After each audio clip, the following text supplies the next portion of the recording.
사랑하는 하나님, 참으로 감사를 드립니다. 하나님, 그렇게 긴 겨울도 끝나고 봄이 왔습니다. 밖에 나가보면 길가에 목련꽃도 개나리도 아름답게 꽃을 피워서 각각의 향기와 색깔로 저희들을 반겨주고 있습니다. 하나님, 저희 같은 죄인을 사랑하셔서 이제 죽을 수밖에 없는 자리에서 구원하여 주시고 참 자유와 말씀 안에서 기뻐하고 감사함을 누릴 수 있도록 하여 주셨습니다. 그러나 저희가 생각하지도 못했던 이 어려움들이 있습니다. 코로나로 인해서 얼마나 많은 사람들이 고통당하고 있는지 정말 주님 저희들을 긍휼히 여겨주시옵소서. 지금도 서로가 저희가 정말 서로 손 씻는 것부터 또한 마스크 쓰는 것과 서로 이렇게 이런 모든 것들이 하나님 서로를 위해서 기도하며 긍휼히 여기는 가운데 이 코로나가 속히 종식되어지도록 저희를 긍휼히 여겨 주시옵소서. 사랑하는 하나님, 하나님께서 저희들을 사랑하셔서 이 땅에 친히 오시어서 정말 예수님께서는 아픈 사람들과 같이 아파하셨고 또한 같이 기뻐하시며 정말로 어떻게 살아야 될지 우리에게 보여주셨지만 우리는 그것을 보고 말씀을 늘 듣고 보았지만 그대로 따르지 못하고 살았던 게 얼마나 많은지 모르겠습니다. 하나님, 저희들을 긍휼히 여겨 주시옵소서. 하나님께서 참으로 이 나라의 교계의 지도자들과 저희 그리스도인들이 참으로 예수님의 말씀을 따라서 예수님을 따라가는 삶이 무엇인지 생각하며 참으로 하루하루의 삶 속에 일상의 삶 속에서 한 문화를 가지고 열 문화를 남기고 5문화를 남겼던 하나님, 그러한 착하고 충성된 저희들이 될 수 있도록 하나님 저희들에게 성령을 부어주시고 저희에게 성령을 부어주셨을 때 하나님 그 성령을 부어주심을 통하여 참으로 저희가 열매 맺는 삶, 하나님이 기뻐하시는 삶을 살아드리도록 하나님 저희들을 붙들어 주시옵소서. 저희는 늘 자녀와 우리의 앞날과 이 모든 것들을 염려하고 근심함에 쌓여 있었을 때가 너무나 많았습니다. 하나님, 이러한 모든 걸 주님 앞에 맡겨드리고 하나님께서 우리와 함께 해주시며 우리의 모든 삶을 책임져 주실 걸 믿음으로 말미암아 하루하루 주님 안에서 주의 나라와 그 의를 구하며 우리 안에 천국을, 우리 교회 안에 이 나라, 이 세계를 위해서 기도하는 저희들 되게 해 주시옵소서. 지금도 얼마나 많은 사람들이 미얀마에서는 민주주의를 꽃피기 위해서 정말로 피를 흘리고 있는지 모르겠습니다. 하나님, 그 나라뿐만 아니라 이 나라의 코로나 속에서도 얼마나 많은 소상인들이 고통 중에 있으며 또한 참으로 의료진들이 또한 저희 교회 안에도 아버지 병마와 싸우고 있으며 또한 예배하고 싶지만 여러 가지 형편으로 주의 자리에 오지 못하는 얼마나 많은 성도들이 계시는지 주님 불쌍히 여겨주시고 주님 긍휼히 여겨주시옵기를 원합니다. 사랑하는 하나님, 이 시간에도 저희 마음을 모아서 기도합니다. 저희 교회에 속하여 있는 어린아이들과 또한 어르신들에 이르기까지 하나님, 형제가 연합하고 동거함이 어찌 그리 아름다운 죄라고 말씀하셨사오나 저희가 서로 더 사랑하고 더 귀하게 여기지 못했던 모습들 아버지 앞에 고백하오니 하나님, 정말 말씀처럼 더 서로를 위하여 기도하고 긍휼히 여기며 하나님의 말씀을 사모하는 삶을 살아가며 그 말씀 붙들고 살아가는 저희들 되게 하여 주시옵소서. 이 시간에도 기도합니다. 오늘도 말씀을 들려 세워주신 목사님에게 지혜와 계시의 영으로 더하여 주시어서 생명의 말씀을 전하여 주실 때 그 말씀이 부딪히고 저의 마음에 부딪히고 또한 다가올 때 그 말씀 한 자락이라도 한 말씀이라도 순종하며 살아가고자 힘쓰고 애쓰는 저희들이 되어서 정말 하나님이 기뻐하시는 하나님의 뜻에 합당한 삶을 살 수 있도록 저희들에게 성령을 부어주시고 저희 안에 그 일들을 감당할 수 있도록 그 일들을 하며 기뻐할 수 있도록 저희 안에 기쁨이 충만하게 하시며 주님으로 인해 저희가 감사가 우리 안에 부어지게 하여 주시옵소서. 사랑하는 하나님께서 이 모든 것 가운데 함께 하시고 속히 정말 코로나가 끝나서 모두가 함께 식탁 교제를 나누고 서로의 아픔과 기쁨을 함께 나눌 수 있는 날이 속히 올 수 있기를 간절히 소망합니다. 하나님께서 이 모든 것과 함께 해주시고 또한 저희들 이 시간 참으로 주님의 은혜 안에서 감사하며 고난주간에 십자가를 우리를 위해서 주신 주님의 십자가를 묵상하며 말씀을 정말 더 사랑하는 시간들, 형제를 더 사랑하는 시간이 될 수 있도록 붙들어 주시길 구하고 사랑이 많으신 우리 주 예수 그리스도인 받들며 감사하며 기도를 드립니다. 아멘. 오늘 참된 신앙 고백 위에 선 교회라는 말씀으로 함께 은혜를 나누고자 합니다. 복음은 자유를 주는데 이 자유의 성격이 무엇인지, 어떻게 우리가 이 자유를 구현하며 살 것인지, 아직까지 이제 왕과 제사장과 선지자의 이론적인 이야기들을 살펴보았다면 이 땅에 살아가는 동안에 자유를 어떻게 누리고 자유를 나누고 살아가는 것인지, 그 힘과 권능을 실제적으로 우리 구체적인 삶에서 어떻게 발휘될 수 있는지를 지금부터 살펴볼 건데, 그 안에 핵심에 교회가 있습니다. 오늘 이제 교회론에 대한 이야기가 여러 가지로 설교가 되는데, 신약 성경에 특히 바울 서신에 교회가 무엇인지에 대해서 여러 가지로 가르칩니다. 오늘 우리는 예수님께서는 교회를 어떻게 여기셨는지 살펴보려고 해요. 그래서 우리가 교회의 모습을 인간적인 모습으로 보지 않고 성경적으로 주님의 시각에서 바라보는 그런 은혜가 있기를 바랍니다. 여러분, 어떤 어린아이가 엄마 휴대폰을 갖고 놀기 시작하는 거죠. 색깔도 칠하고 뭣도 하고 물에도 퐁당 빠뜨리고, 지금은 물에 빠져도 괜찮다고 그러는데 원래 휴대폰은 그렇게 노는 게 아니죠. 교회를 우리가 그렇게 대하면 안 되는 거예요. 교회를 내 시각으로 바라보는 거죠. 교회는 이렇다 저렇다.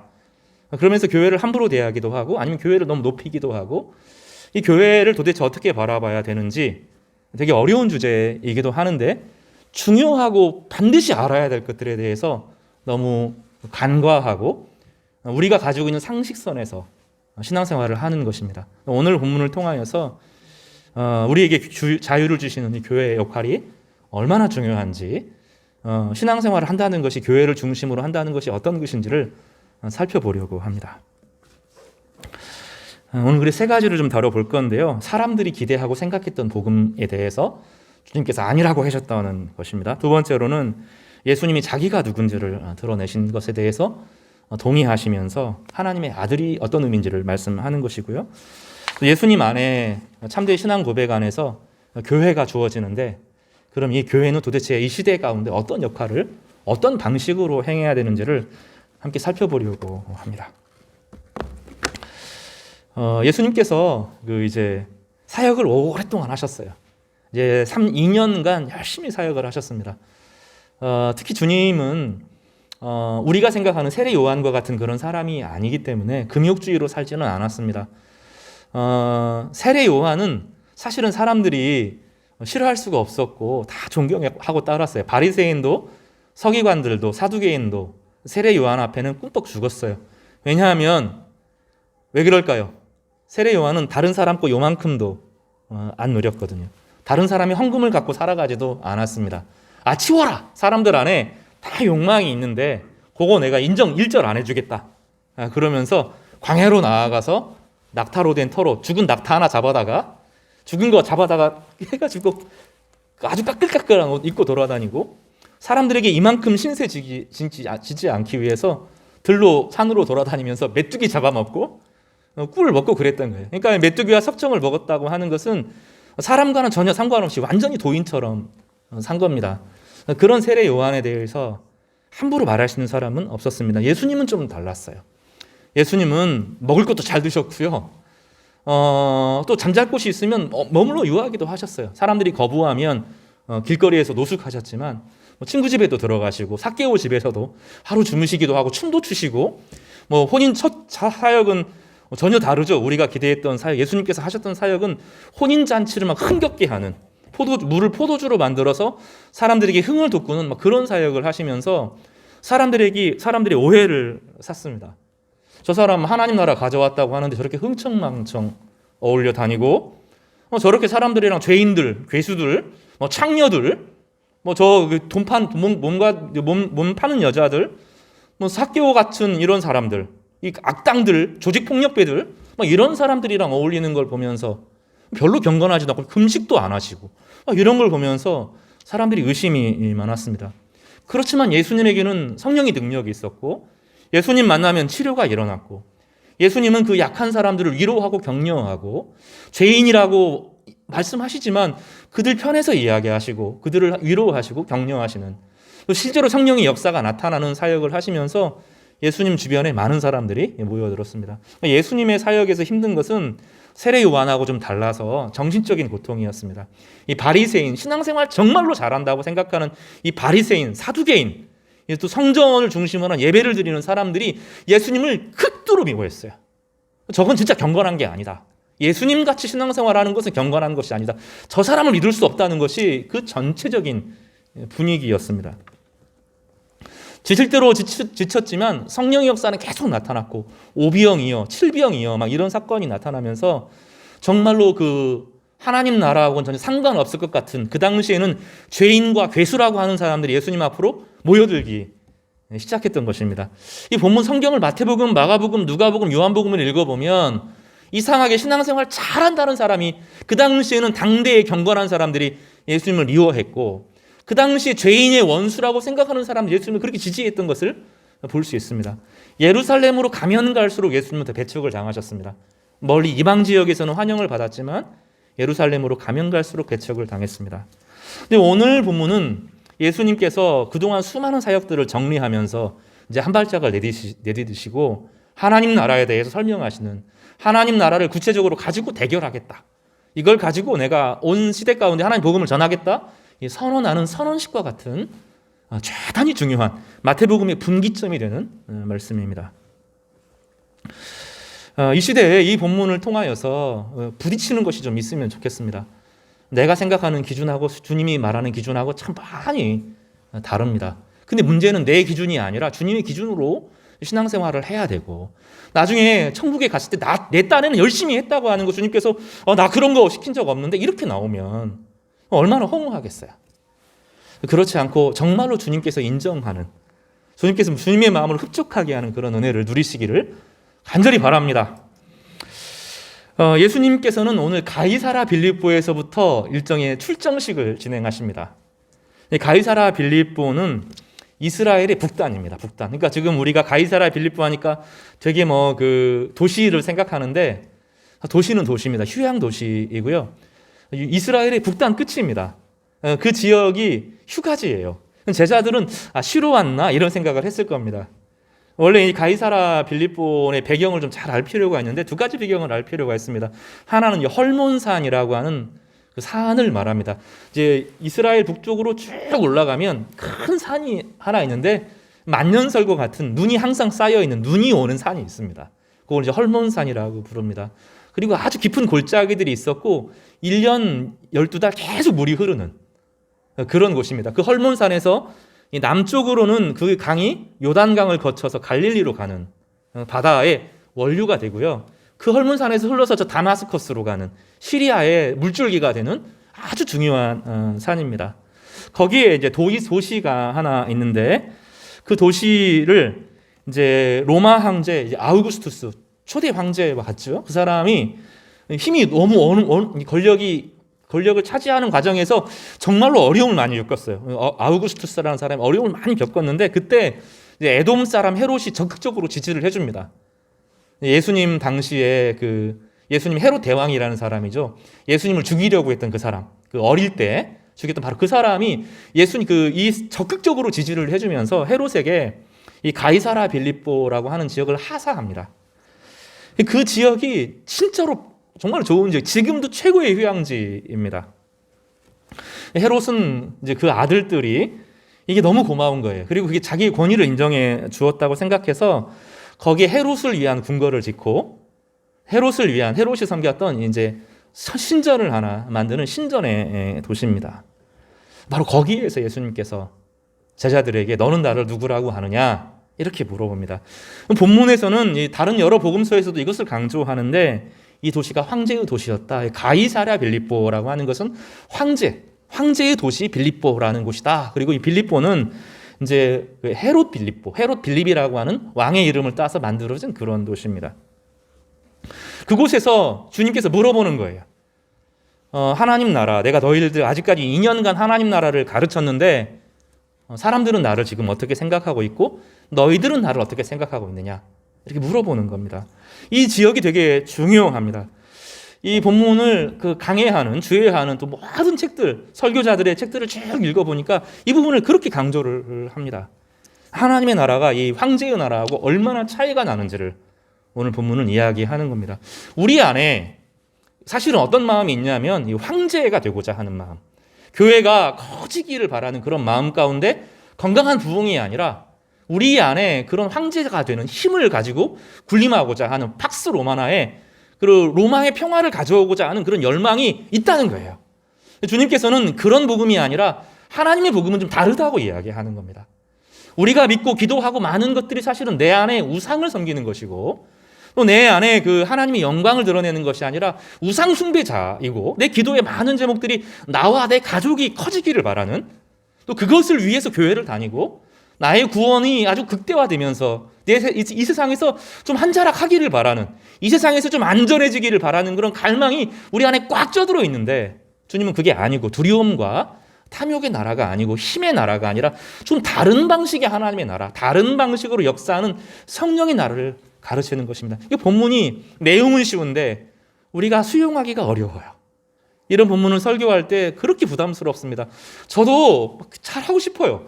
여러분 한 사람 한 사람이 막 잘 되기를 바라고, 한 사람 한 사람이 커지기를 바라고, 여러분의 꿈이 다 이루어지기를 바라고, 또 새벽 예배 때마다 그렇게 기도를 하지만 성령께서 원하는 그 크심이 아니면 이게 다 허물어지고 마는 것이구나 하는 자각을 하게 되는 것입니다.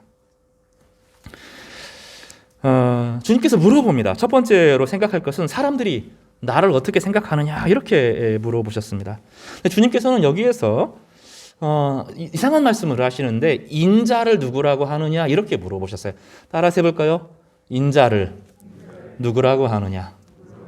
예수님은 자기가 하나님의 아들인 걸 알고 있죠? 자기가 온 우주를 창조주인 것을 예수님 스스로도 자각하고 있어요. 그런데 제자들을 향하여서는 자기를 가리켜 뭐라고 하냐면 인자를 어떻게 생각하는 줄 아느냐, 이렇게 물어보셔요. 인자는 사람의 아들, 그런 뜻입니다. 예수님은 제자들을 향하여서 내가 하나님의 아들로 군림하는 방식으로 묻지 않고 나 같은 사람의 아들, 내가 사람의 아들로 이 땅에 모든 권위를 다 비우고 인간으로 살았는데 사람들은 나를 어떻게 생각하느냐, 이렇게 물어보십니다. 사람들의 반응이 나옵니다. 사람들이 기대하는 바가 나옵니다. 우리에게도 기대하는 바가 있습니다. 여러분이 저에게 기대하는 바가 있어요. 저에게 기대하는 바가 있을 겁니다. 저도 장로님들에게 기대하는 바가 있어요. 저도 저희 아버지에게 기대하는 바가 있습니다.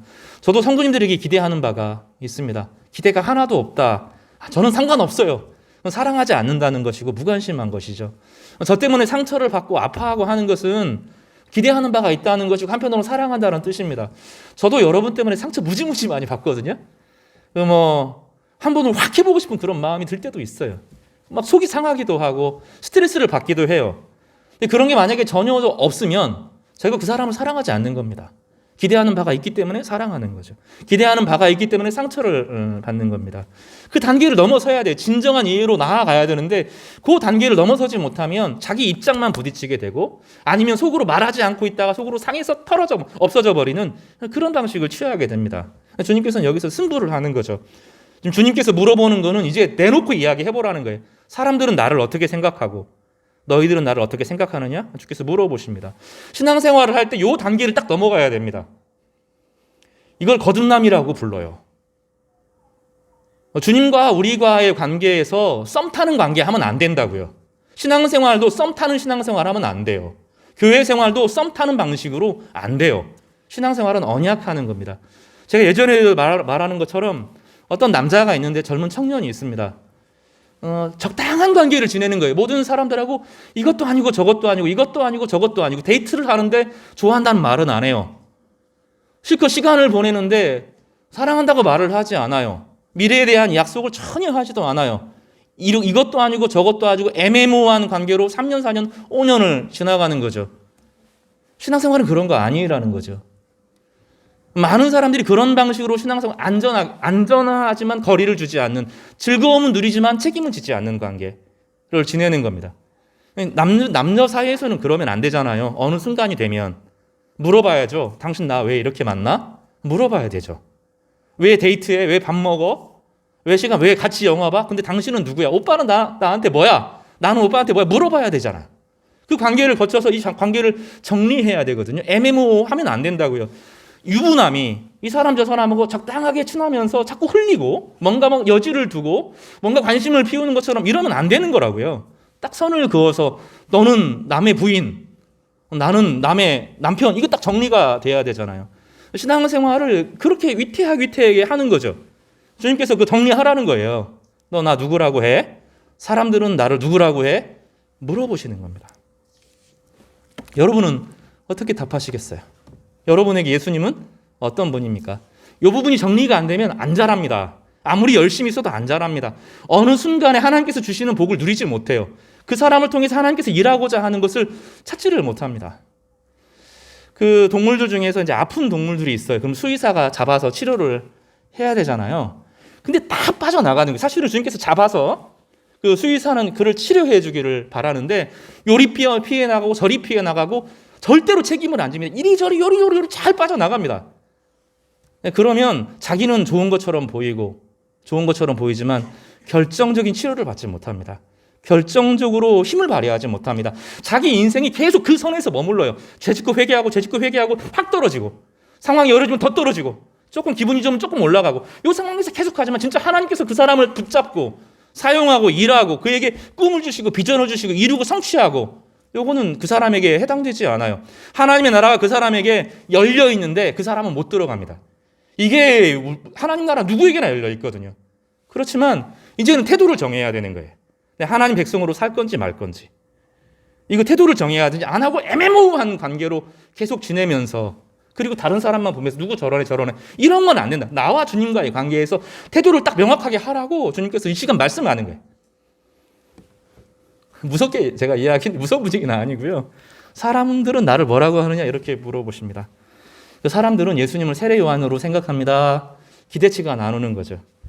세례 요한으로 생각한다는 것은 금욕주의이고 도덕주의이고 이렇게 생각한다는 거예요. 세례 요한은 정말로 훌륭한 사람입니다. 근데 예수님은 세례 요한처럼 안 살아. 우리가 이걸 좀 분명히 해야 될 필요가 있습니다. 세례 요한은 구약에서 가장 큰 사람입니다. 예수님께서 뭐라고 말씀하셨냐면 구약 모든 사람 중에서 세례 요한이 최고다 이렇게 말했어요. 모세나 엘리야도 세례 요한을 못 따라간다 이렇게 말할 정도로 세례 요한은 영적으로 탁월한 사람입니다. 세례 요한은 기적을 행한 사람이 아니에요.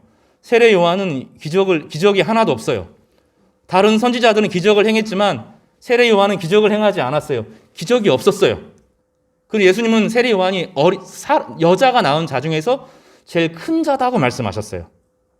세례 요한은 그렇게 살 수밖에 그런 사람이죠. 사람들은 예수님에게 그런 것을 기대했다는 거예요. 우리도 목회자에게 장로님들에게 그런 걸 기대합니다. 그런 걸 기대하면 안 됩니다. 성경은 그 예수님을 우리는 세례 요한을 따르는 사람이 아니라 예수님을 따르는 사람들이기 때문에 그런 게 아닙니다. 세례 요한은 자기를 철저히 비워서 자신의 그 영성으로 자신의 구약의 모든 가치를 철저하게 지킴으로 자기보다 더 나은 예수님을 소개하기 위해서 존재했던 거예요. 세례 요한하고 예수님하고는 달라요. 우리는 세례 요한처럼 사는 것을 원치 않습니다. 우리 안에 이 도교라는 정신이 있습니다. 이 도교는 자기를 비워서 신선이 되는 겁니다. 조교를 비워 우리 안에 그 영성이 있어요. 도교의 영성이 있습니다. 이게 긍정적으로 영향을 끼친 부분이 많아요. 기독교가 우리나라에 정착화되면서 도교의 영향을 많이 받은 부분도 있습니다. 근데 우리는 도교가 아니에요. 자기를 비워서 신선이 되는 것이 아닙니다. 자기를 욕구를 다 비워서 욕심 모든 것을 다 비워서 하나님 나라에 막 올라가는 자신 안에 모든 욕심이 사라져서 하늘과 땅의 경계를 뛰어넘는 그런 사람들이 아니에요. 예수님 그거 아니라고 말씀하는 겁니다. 세례 요한은 자기를 정말로 비우고 금욕주의로 살았어요. 그걸 통해서 사람들은 세례 요한을 존경했습니다. 존경할 때 자기는 못 살면서 남은 저렇게 살아야 된다고 말하는 거예요. 여러분 그러면 안 돼요. 자기가 못하는 것을 다른 사람에게 기대하거나 다른 사람에게 요구하면 안 됩니다. 신앙생활도 아니에요. 그거는. 저는 목사로서 여러분을 사랑하고 섬길 겁니다. 그렇지만 여러분의 영성이 저보다 떨어지면 안 돼요. 여러분이 살고 있는 현장은 제가 살고 있는 현장보다 어려워요. 어떤 면에서는. 여러분이 직장 생활하면서 사회 생활하면서 얼마나 많은 영성이 요구됩니까? 하나님과의 바른 관계가 필요해요. 그 안에서 정말 생명력 있는 삶을 살려고 하면 나와 하나님과의 관계를 저와 하나님과 관계 비교하지 말고 여러분과 하나님과의 관계가 정말로 밀접하고 깊어야 되고 하나님의 진리가 여러분이 부어지고 그 말씀을 가지고 자신의 삶을 해석하고 자신의 가정을 세우고 하는 과정들이 필요하거든요. 사람들은 세례 요한을 그렇게 좋아했어요. 자기는 못 살지만 모름지기 신앙생활은 저렇게 해야지라고 생각하고 살았던 것입니다. 주님은 아니라고 그랬어요. 금욕주의 그거 아니. 오늘 이제 본문에서 살펴주는데 그거 아니라는 겁니다. 엘리야를 기대합니다. 엘리야는 우상 숭배와 싸웠던 혁명가와 같은 이미지입니다. 특별히 이 당시에 이 아합과 같은 우상 숭배자, 옛날에 엘리야의 시대에 그 우상 숭배자들이 나라를 꽉 쥐고 있을 때 엘리야와 같은 개혁주의자가 나와서 한번 시대를 뒤집어 엎기를 바랬던 마음을 예수님께 투영하는 것입니다. 예수님은 그것도 아니라고 그랬어요. 또 예레미야와 같이 언젠가 올 소망, 지금은 나라가 망하지만 언젠가 우리 가운데 메시아를 보낼 것이라고 하는 막연한 기대와 소망, 주님 그것도 아니라고 말씀했습니다. 우리 안에 교회에 대한 기대가 있어요. 목회자에 대한 기대가 있고 장로님들에 대한 기대가 있습니다. 다시 말하지만 자기가 못 살면서 다른 사람에게 요구하는 것은 위선입니다. 자기가 순종해야 될 몫인 거예요. 자기의 몫이에요. 그거는 다. 신앙생활에서 다른 사람 보고 평가하고 그러는 거 아니에요. 나와 하나님과의 관계에 있어요. 나에게 성령께서 원하시는 대로 살면 돼요. 다른 사람에게 요구하는 것이 아니라 여러분에게 말하거든요. 하나님께서 직접적으로 말씀하시거든요. 그러면 그 말씀 가지고 살면 돼요. 다른 사람 보지 말고 나에게 하시는 하나님의 뜻이 무엇인가를 묵상하고 깨달아가고 알아가고 순종하고 하는 것이에요. 여러분의 몫을 짊어지면 되는 것입니다. 주님은 그래서 사람들의 시선이 아니라 주님께서 물어봐요. 그러면 너희는 나를 누구라고 하나? 이게 이제 우리에게 중요한 질문이죠. 여러분에게서 주님은 누구십니까? 오늘 본문에서 핵심이 그것이죠. 예수님은 세례 요한이 아니라 그랬어요. 나는 세례 요한처럼 안 산다 그랬어요. 예수님은 세례 요한처럼 안 살았어요. 예수님 다시 말하자면 예수님은 먹는 거 좋아하셨고요. 사람들이 예수님을 향하여 술꾼이라고 놀렸어요. 술꾼이 아니지만 사람들은 그 정도로 예수님을 욕했다고요. 예수님은 그거 죄인 중에 죄인이다. 죄인과 함께 어울리는 죄인이다. 주님께서 아랑곳하지 않으셨어요. 정말로 주님 뭐라고 말했냐면 나는 의인을 부르러 온 것이 아니라 죄인을 부르러 왔다. 이렇게 말씀하시면서 그들과 함께 생활하셨고 그들의 소리를 들으셨고 그들을 아파하시고 그들과 함께 나누셨어요. 베드로가 나서서 이야기합니다. 저는 그리스도시요 살아계신 하나님의 아들입니다. 이렇게 표현하는데 두 가지로 나누죠. 하나는 그리스도십니다. 이렇게 고백합니다. 왕이고 우리가 배웠죠. 왕이고 제사장이고 선지자의 완성이십니다. 이렇게 고백합니다. 기름 부음 받은 자로서 우리에게 찾아오신 분이십니다. 하나님의 구원자이십니다. 이렇게 말하면서 당신만이 우리를 구원하실 수 있다. 이렇게 고백하는 거예요. 그 어떠한 것도 우리를 구원하지 못하지만 예수님만 우리를 구원하실 수 있다라고 고백합니다. 어떻게 구원합니까? 우리를 왕으로서 보호한다고 말합니다. 제사장으로서 하나님과 우리 사이를 화해시킬 수 있는 분은 유일하게 주님밖에 없다고 고백합니다. 우리에게 진리를 말해줄 수 있는 분은 예수님밖에 없다고 말합니다. 우리 이거 분명하게 해야 됩니다. 세상의 그 어떠한 소리도 어떠한 철학도 어떠한 그 다른 소리도 우리를 건질 수 없습니다. 이거는 단지 영혼의 문제만이 아니에요. 왕과 제사장과 선지자는 나의 영혼만 건지다는 게 아닙니다. 삶 전반에서 모든 부분에서 천국에 가는 문제뿐만 아니라 삶의 모든 영역에서 나의 모든 구원은 주님을 통해서 일어난다고 고백하는 거예요. 여러분 이거 믿어야 됩니다. 이게 어려워요. 제가 참 어렵더라고요. 저는 예수님을 이제 이 교회에서 신앙생활을 시작을 했죠. 그리고 많은 체험이 있었던 것 같긴 해요. 청소년 시절에, 대학 시절에 막 부르짖고 기도하고 영적 은사가 일어나고 막 엄청난 일들이 일어났던 것은 사실 기억이 나요. 근데 제가 이제 그런 모든 것을 기반으로 해서 제가 신앙을 이제 얻게 되었을 때 제일 처음에 깨달았던 것은 내가 안 되는 거구나. 내 힘으로 의를 이룰 수가 없고 하나님을 만족시킬 수 없고 내 양심의 고통의 문제를 해결할 수 없구나. 그래서 주님이 죽으셨네. 이걸 깨달은 거예요. 내가 안 되는데 주님이 나를 위해서 죽으셨구나. 대신 죽으셨구나. 아, 기독교의 중심이 예수님의 죽으심에 있구나. 십자가에 있구나. 내가 착해지는 핵심이 아니라 아, 나는 못 착해지는 거구나. 내 본성이나 이런 것들이 안 변하는구나. 나 혼자 아무리 노력해도 하나님께 영광을 못 돌리는구나. 나 자신의 인생을 해결할 수가 없구나. 나는 죄인이구나. 아, 그런데 그런 나를 위해서 아무 조건 없이 예수님이 죽으셨구나 하는 걸 믿은 거예요. 근데 그리고 나서 제 인생에서 이게 안 되는 거죠. 그건 믿어지는데 근데 먹고 사는 문제 주님이 해결해 주신다. 이거 안 믿어지는 거예요. 그러니까 내 죄 문제는 주님이 해결하실 수 있지만 내 먹고 사는 문제, 내 결혼하는 문제, 내 자녀의 문제, 내 인생 전체의 모든 문제에 대해서 주님께서 바르게 가르쳐 주시고 내 삶을 보호하고 책임지고 이끄신다. 이게 안 믿어져요. 이게. 그러니 목회자로 못 살겠더라고요. 목회자가 되겠다고 결심했던 것은 아, 이거 맡겨도 되는구나.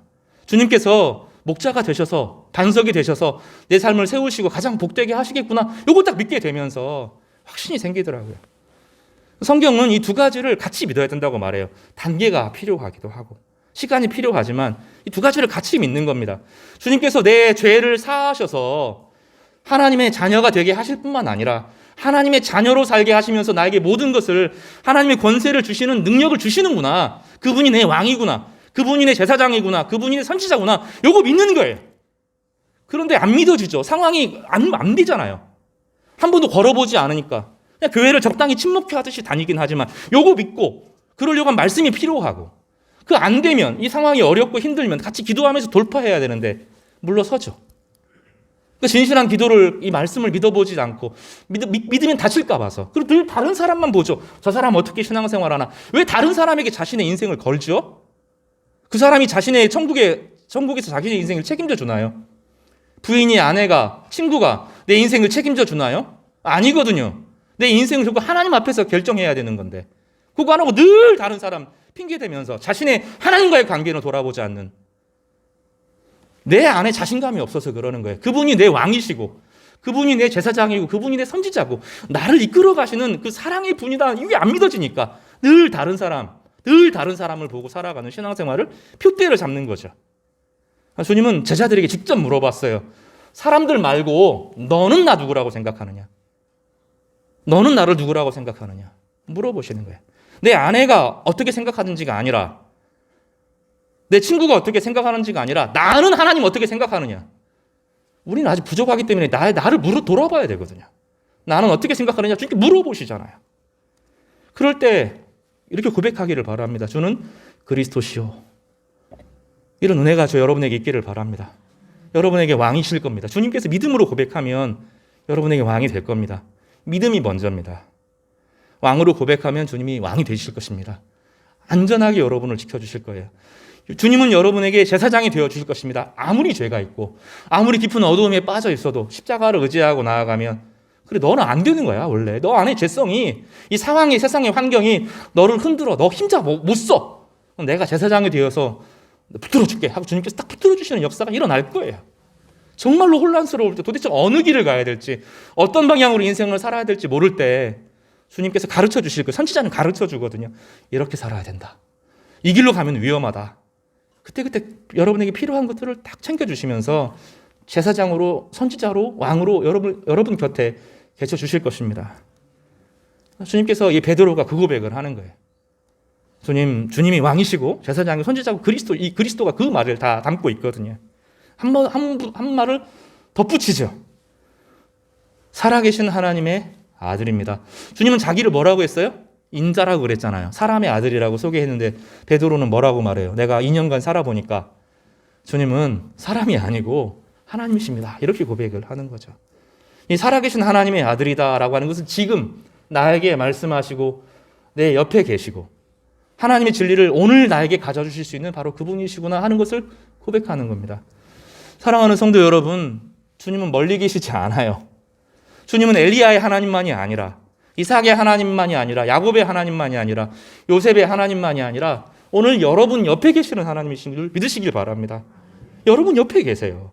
마음을 열고 주님 앞에 나아가면 당장은 모르겠지만 주께서 우리 마음을 위로해 주시고 격려해 주시고 풀어 주시고 길을 예비하여 주시는데 어느 순간 한 발짝 한 발짝 오늘 하루를 살았을 뿐인데 어느 순간 하나님의 목적지에 다다르게 되는 즐거움을 누리게 될 겁니다. 성도 여러분, 베드로의 신앙 고백이 우리의 고백이 되기를 바랍니다. 그럴 때 주님께서 어떻게 축복하시나요? 주님께서 이렇게 말씀하십니다. 내가 너에게 이르노니 너는 베드로라. 이 베드로가 반석이라는 뜻입니다. 페트라라는 반석인데 이제 그 바요나 시몬 베드로 이렇게 되어 있는데 이제 바요나라는 것은 바가 누구누구의 아들이라는 뜻이에요. 벤이라는 뜻이기도 하는데 요나의 아들 시몬아 이런 뜻이에요. 시몬이라고 하는 것은 이제 그 이스라엘 히브리식 이름입니다. 그 당시 식민지였기 때문에 이름이 두 개였어요. 일본 시대에 살아가는 것처럼 일본 시대 우리나라 사람이 이름이 두 개였던 것처럼 시몬은 유대의 이름이고 페터스라고 이 페트라라고 하는 것은 이제 그리스식 이름입니다. 시몬아, 이제 주님은 유대 이름을 부르지 않고 페트라는 별명을 부르셨어요. 왜냐하면 이게 상징적이기 때문입니다. 네가 그런 고백을 가지고 있으면 그 고백 위에 내가 너의 인생을 세우고 교회도 세운다. 신앙 공동체다고 말합니다. 교회는 사람 위에 세워지기 전에 신앙 고백 위에 세워집니다. 어떤 고백 위에 세워져요? 그리스도시요, 주는 그리스도시요, 살아계신 하나님의 아들이라고 하는 사람들의 신앙 고백 위에 세워집니다. 그리고 그렇게 세워지는 공동체는 절대로 무너지지 않는다는 거예요. 사람이 흔들 수 없다는 거예요. 주님께서 뭐라고 말하냐면 사람이 흔들지 못한다 이렇게 말하시지 않고 훨씬 더 근원적으로 이야기해요.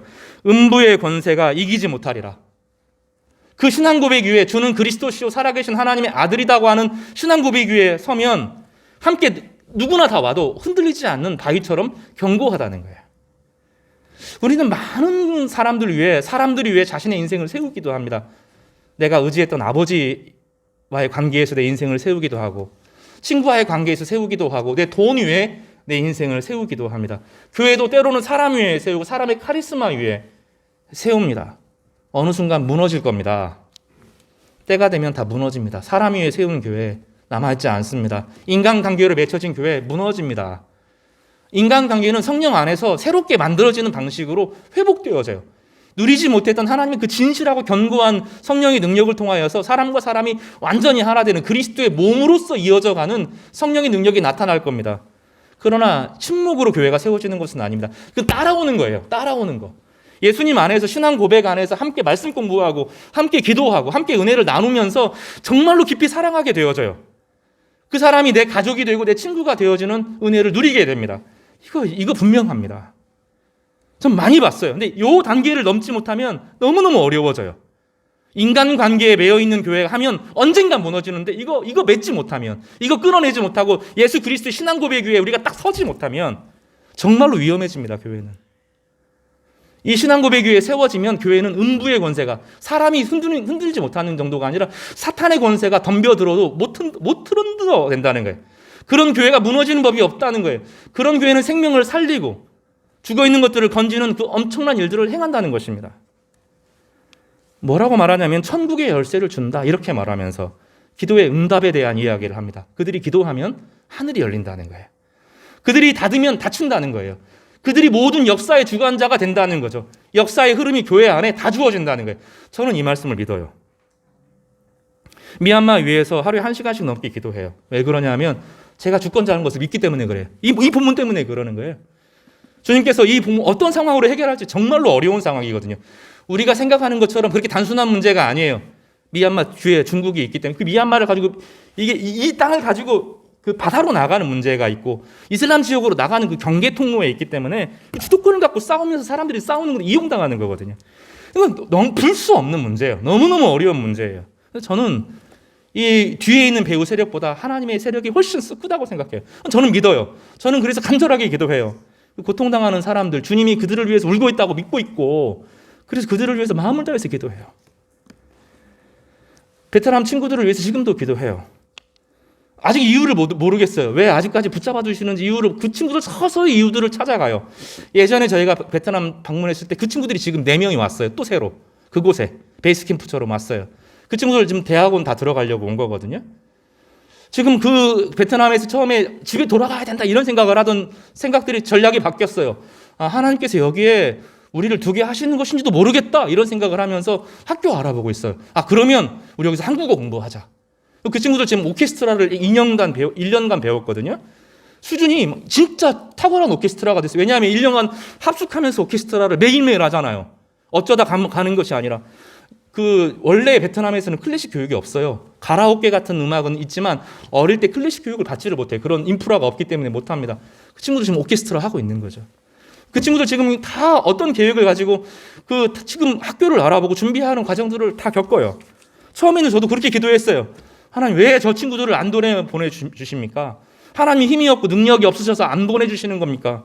시간이 지나고 나니까 여기 머물러서 여기서 공부하라는 거예요. 여기서 공부하고 자리 잡고 진짜 1년간 합숙하면서 영성을 배우고, 그런 신학교가 어디 있어요? 아침에 일어나서 성경 보고, 그 안에서 그 주변에 있는 훌륭한 목회자들이 찾아와서 그들을 상담하고 격려해주고 말씀을 공부하고 한국어 공부하고 학교 알아보고 오케스트라 배우고 영성을 하나님을 찬양하고 하면서 성령이 부어지는 경험, 1년간 그 안에 이 베트남의 친구들을 하나님께서 어떻게 쓰실지 지금은 감당이 안 되거든요. 이 친구들이 만약에 베트남에 돌아가서 기회가 열리면 사회복지 할 거예요. 한국어 가르칠 거예요. 신학생들 될 거예요. 진짜 좋은 경제인 될 거예요. 진짜 뛰어난 영성으로, 우리가 영성에 대해서 무관심하고 내 욕심에 팔려 있을 때 그 친구들은 신앙을 배우고 신학생들만 아니거든요. 경제 공부하는 친구들이 아주 탁월한 기독교적인 마인드를 가지고 복음을 전하는, 자신의 삶을 세우는 사람으로 세워져 가는 거죠. 하나님은 신비로운 분이세요. 지금 당장의 어려움들이 도대체 왜 어려움을 줬는지 이해할 수 없을지 모르지만 그때 딱 포기하고 하나님 없어, 하나님 힘 없어, 이렇게 고개를 돌리는 게 아니라 무언가 계획이 있을 거야 믿고, 주는 그리스도시요 살아계신 하나님의 아들이다 세워지면 어느 순간 그 진리의 고백 안에 반석 위에 서게 되는데, 도무지 안 될 것 같은 그 힘이 그것을 딱 뛰어넘어요. 높은 산에 올라가는 것은 발판이 있으면 올라가거든요. 근데 중간중간에 수렁이 있고 미끄러지면 확 떨어지는 거잖아요. 근데 주님은 반석이 되어서 한 발짝 한 발짝 한 발짝 한 발짝 정상에 오르게 하시는 분이라고 말하는 거죠. 이 이스라엘 백성들은 반석의 힘으로 살았어요. 광야 생활하면서 반석의 힘으로 어려움을 뚫고 광야 생활 40년을 지냈어요. 반석을 치면 샘물이 나왔어요. 폭풍이 치면 반석 옆에서 바람이 지나갈 때까지 기다렸어요. 그러니 40년의 광야 생활이 그들에게 지옥 생활이 아니고 하나님을 알아가는 특별한 시간이었습니다. 그리고 그렇게 기도하는 사람들을 통하여 천국이 열린다고 말합니다. 우리는 다른 방식으로 천국 못 갑니다. 교회 밖에서 천국 못 가요. 이 안에서 몸으로 살아야 돼요, 몸으로. 여기 이 중요한 단계가 이제 가족주의를 뛰어넘는 관계가 나오는데, 내 혈육이 알게 하는 것이 아니라 하나님 아버지의 아들로 변해가는. 그래서 다른 사람을 대할 때, 교회 성도들을 대할 때 저도 많이 반성하고 정말로 그렇게 해야겠다 이런 생각을 하는 것이 뭐냐면, 저분이 내 어머니다 이렇게 생각하는 거죠. 좀 그 단계에 우리 가족을 사랑하지 말라거나 내 가족을 소홀히 여기지 말라는 그런 개념이 아니라 제가 내 아들이지 이렇게 생각하는 거예요. 우리 교회에 있는 저 뒤에서 2층에서 예배드리고 있는 저 친구들이 내 아들 또래잖아요. 내 아들이다. 저 아이들을 위해서 기도하는데 저 아이들이 커지는 방향이 아니라 그리스도의 몸이 되는 방식으로 저 아이들이 하나님 나라의 일꾼이 되기를 바라는 마음으로. 어르신들이 계실 때 종종 전화 드리잖아요. 드리면서 저분이 내 어머니지, 저분이 내 할머니지, 그런 마음으로 대하는 거죠. 진짜 가족이 되는 거예요. 그러니까 교회에 오는 것이 아닙니다. 우리는 교회 예배를 위해서 모이긴 하지만 우리는 교회에 오는 게 아니라 교회인 거예요. 내가 교회로 사는 거예요. 내가 직장 생활을 하지만 나는 성화교회의 몸의 일부가 되고 그 안에서 그리스도의 몸의 일부로 살아가는 거예요. 우리는 교회예요, 교회. 내가 교회에 오고 가는 것이 아니라 내가 교회로 사는 거죠, 교회로. 교회라고 하는 든든한 곳에서 세우는 거죠. 나는 적은 헌신을 하는데 교회는 여러분의 인생을 책임져 줄 거예요. 여러분의 자녀를 키워줄 거예요, 교회가. 우리가 그거 했어야 돼요. 나중에 이 교사를 하라고 하는 것은, 나중에 여러분 청년들에게 교사하라고 하는 건 그런 의미예요. 나중에 여러분 결혼하고 아이들 어디서 키울 거예요? 그 아이들 어떻게 가르칠 거예요? 누가 가르칠 거예요? 옛날에는 왜 우리가 자유를 주지, 이 임재가 아니잖아요. 이 자녀 누가 기를 거예요? 교회는 내가 적은 헌신을 하지만 교회는 우리 아이들을 어릴 때부터 청년까지, 나이가 들 때까지 책임져주는 영적 공동체 역할을 하는 거죠. 우리가 커지는 방식이 아니에요. 이 교회는 항상 열려있고 그 가장 약한 사람들을, 그 사람들이 내 몸이고 그리스도의 몸이 될 사람으로 여겨서 함께 아파하고 기도해주고 슬퍼하는 것이죠. 그래서 세례 요한의 방식이 아니라 그랬잖아요. 도교의 방식이 아니라 그랬잖아요. 주님이 자기를 비운 것은 그 사람을 채워넣기 위해서, 나의 비움을 통해서 그 사람의 자리를 만들어주기 위해서 비우는 거예요. 신앙생활의 목표는 금욕에 있지 않고 사랑에 있어요. 몸으로서 함께 살아가는 데 있어요. 이게 안 되면 안 자라요. 영적 체험으로 자라는 게 아니에요, 신앙은. 신앙은 몸으로 함께 자라면서 자라는 거예요. 그래서 기도할 때 저를 위해서 기도해 주셔야 돼요. 불쌍히 여기는 마음으로 기도해야 돼요. 또 여러분 장모님들을 위해서 기도해 줘야 돼요. 그분이 굳게 서야 교회가 세워지거든요. 그런 미워하는 마음이 아니라 정말로 사랑하는 마음으로 기도하셔야 돼요. 몸으로 세워지면 여러분 삶이 달라져요. 성경의 약속은 항상 그렇게 나와요. 먼저 그의 나라와 의를 구하라. 이 모든 것을 더하시리라. 이렇게 말해요. 내 거 아무리 챙긴다고 싹 빠져나가는 거예요. 왜냐하면 탐욕과 우상숭배와 두려움에 빠져있기 때문에 세워질 수가 없는 모래알과 같은 거예요. 그러나 주님 안에서 세워지는 것들은 견고하게 우리를 묶어주기 시작합니다. 하나씩 묶어가면서 어느 순간 반석 위에 서 있구나 내가 한 것을 알게 돼요. 뭐든지 돼요. 그때 되면 반석 위에 서 있는 것처럼 탄탄하게 세워진 교회 안에서 우리의 삶도 함께 세워져 가요. 마음을 열고 함께 마음을 모아서 그 서로를 돌보는 그런 은혜가 우리를 붙잡기 시작하면 온기가 돌기 시작하고 서로를 믿게 되고, 믿는다는 것이 그 사람이 다 100% 옳아서 믿는 게 아니잖아요. 그리스도께서 그를 통하여 하실 일들을 기대하는 거죠. 기대하는 마음으로 하나가 되기 시작합니다. 그러면 교회는 살아나고 그 교회가 회복되면 세상도 살아납니다. 이것이 성경의 약속이죠. 이것은 제 말이 아닙니다. 이 본문의 말씀이고 2000년 교회 역사가 해왔던 증명이에요. 교회는 항상 그런 방식으로 살아왔어요. 믿음을 통해서 회복되었고, 믿음이 회복되어질 때 교회는 굳건하게 섰고 아주 강성한 힘을 가지고 사람을 섬기는 방식으로, 군림하는 방식이 아니라, 압제하는 방식이 아니라 사랑의 방식으로 사람을 살리는 역할들을 해왔던 것입니다. 사랑하는 성도 여러분, 여러분을 제가 주님의 몸으로 여깁니다. 제가 여러분이 오해하는 게 있는데, 제가 말씀을 그렇게 강조하는 것은 그것이 최고의 사랑인 걸 믿기 때문에 그래요. 새벽마다 설교 녹음해서 여러분에게 보내드리는 거, 그게 최고의 사랑인 걸 믿기 때문에 그래요. 왜냐하면 저는 여러분을 못 돕지만 그 말씀은 여러분을 돕거든요. 그 말씀을 붙들면 말씀이 가는 것이 아니라 예수님이 그 안에 계시고 성령께서 여러분을 붙들기 때문에 그래요. 함께 말씀으로 나아가는 거, 이게 최고의 사랑이기 때문에 최선을 다하는 거예요. 여러분 서로에게 몸이 되어 주십시오. 여러분은 저 진짜 여러분 모르는 거예요. 제가 여러분을 제 몸으로 여긴다고요. 그리스도의 몸의 일부로 여겨요. 표현의 방식이 전임 목사님하고 좀 다를 뿐이지, 여러분 한 사람 한 사람은 주님의 몸이에요. 저에게.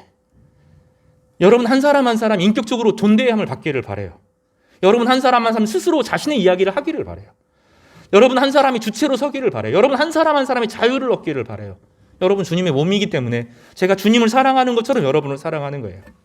교회는 그런 마음으로 서로가 서로를 연결되어지고 서로가 서로에게 힘을 복돋아주는 방법으로 생명을 흘려가는 방식으로 하나가 되는 것입니다. 다른 길이 없습니다. 누가복음 9장 35절에 구름 속에서 소리가 나서 이르되 이는 나의 아들 곧 택함을 받은 자니 너희는 그의 말을 들으라. 주님께서 다른 거 주지 않고 하나님께서 예수 그리스도에게 권위를 주면서 오직 예수님의 이야기만 들으라고 말씀하셨습니다. 그것이 우리에게 생명이 되기 때문입니다. 한 주간 이제 고난 주간을 2주, 이제 이번 주 지나고 다음 주에 고난 주간인데, 이 고난에, 주님의 고난에 참여하시기를 바랍니다. 그러면 부활의 능력도 함께 경험할 겁니다. 또 한 주간을 지내면서 이 세상에서 고통당하는 사람의 고난을 묵상하고 내가 할 영역, 최소한 할 게 없으면 기도라도